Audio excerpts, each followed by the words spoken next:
Jules, we're not done because we have more quick hits. Yes. It's time! It's time! It's Texter time! Jules, Lyon have won their appeal with the DNCG, which means they will not be relegated to League 2. I found out, not from the DNCG, but from Lyon themselves who announced it. Some of these things are clear as mud to me, so I'm going to need you to walk me through this. Did our hero John Texter have to step down? Did he sell his shares to somebody else? How did they get out of this?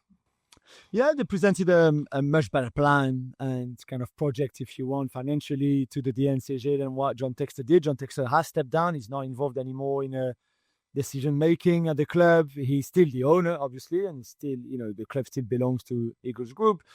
But John Texter has nothing to do anymore with the club on a daily basis. Not like before. It's Michel Kang and Michael Gerlinger, the former Michel Kang, who obviously owns the women's side of the club. Michael Gerlinger, who's the former Bayern Munich kind of CEO, if you want, who are in charge now. And for the last 9 days, they put a plan together where they've got more investment coming, more investment guaranteed for the future as well, to make sure that the NCG were happy financially with the assurances that they were given to keep the club up. So that's what they did. I think it's a good thing, obviously, for French football and Ligue 1 to have Lyon in the top flight. It's good for Lyon, even if now they would have to go through a pretty tough austerity period. Obviously, they would have to sell more players and be careful with wages because they can't spend as much money as they would like because they have huge debts. And obviously, John Texter made a mess of everything that he touched since taking over the club.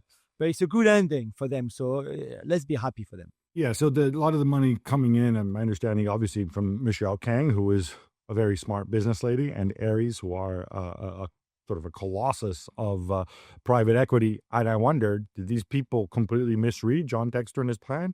I don't know. That's a question for their investors. But the day before, Jules, I just want to follow up on this. L'Équipe reporting, and I'm assuming this was leaked from the DNCG, but leaked from somewhere anyway, that they had more than 50 players, or rather they were paying the wages of more than 50 players, which is interesting when they could only have 30 under contract, including a number of the people at Botafogo.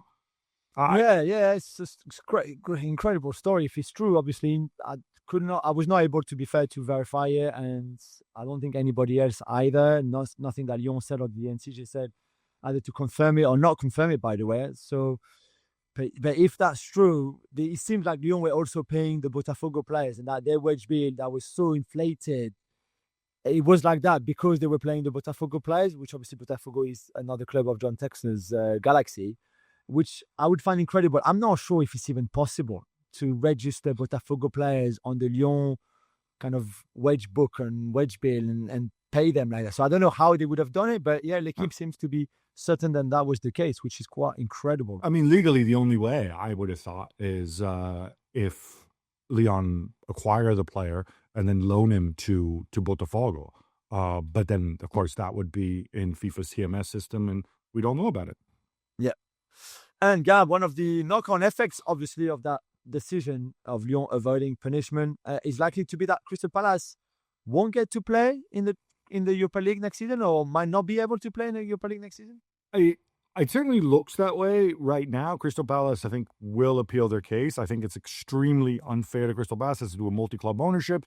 Of course, Texter sold his shares in Crystal Palace to Woody Johnson, but A, that came after the March 1st deadline, and also B, that takes some time for the transaction to take effect.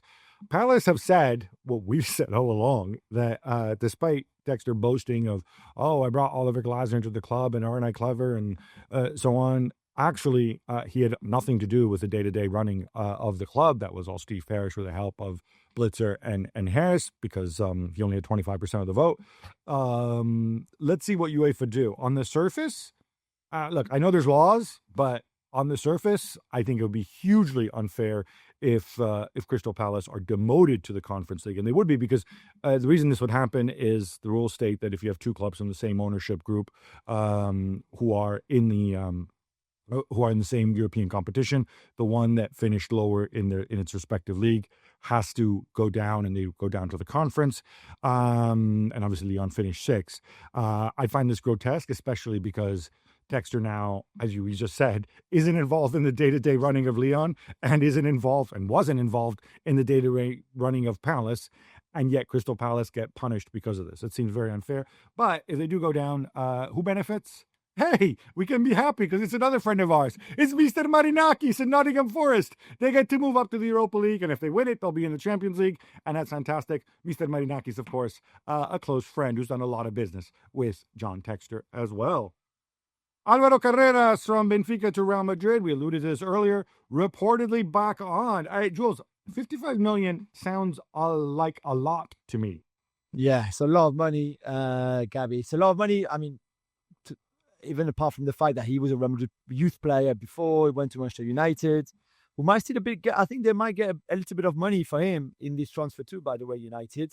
55 is a lot of money. We talked about prices for wingers earlier and how much it would cost you for Luis Diaz, for an Eze, for Madueke, those that kind of guys. 55 right now for a left back who can play centre back, I guess. So it gives you a bit of an option too.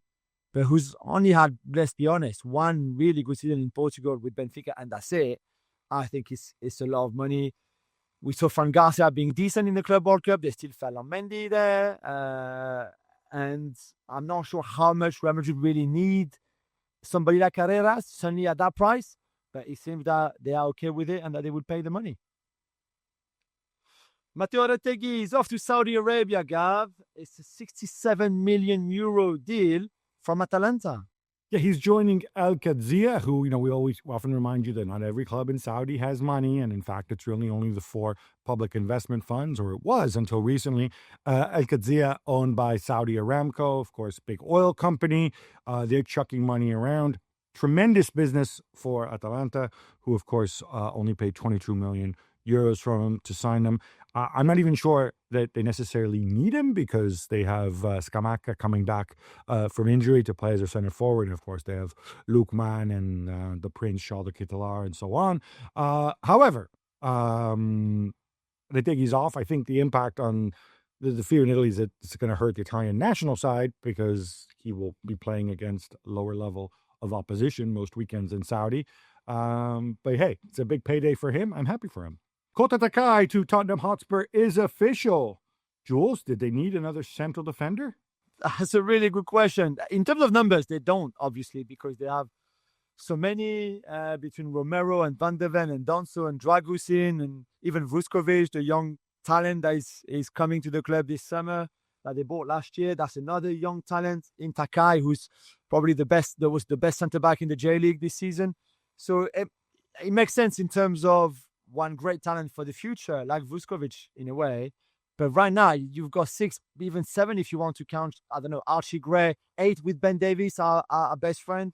That's a lot of them. So I guess Romero might be on his way out. But yeah, that's another centre-back. Barcelona VP Elena Fort says that the Camp Nou might not be ready, actually, until the end of the 25-26 season. Gab, what does this mean? Well, she means fully ready and, in a sense, fully operational and all the bells and whistles. We told you they hope to come back for the Gamper Trophy. I think what it means is that for much of the season, this is going to basically be a building site where they're going to open things kind of little by little while they work on the other details. One of the things apparently they have to open are the luxury boxes because an auditor has said that 100 million you got, 4 luxury boxes from Qatar, you can't actually get that unless they're open.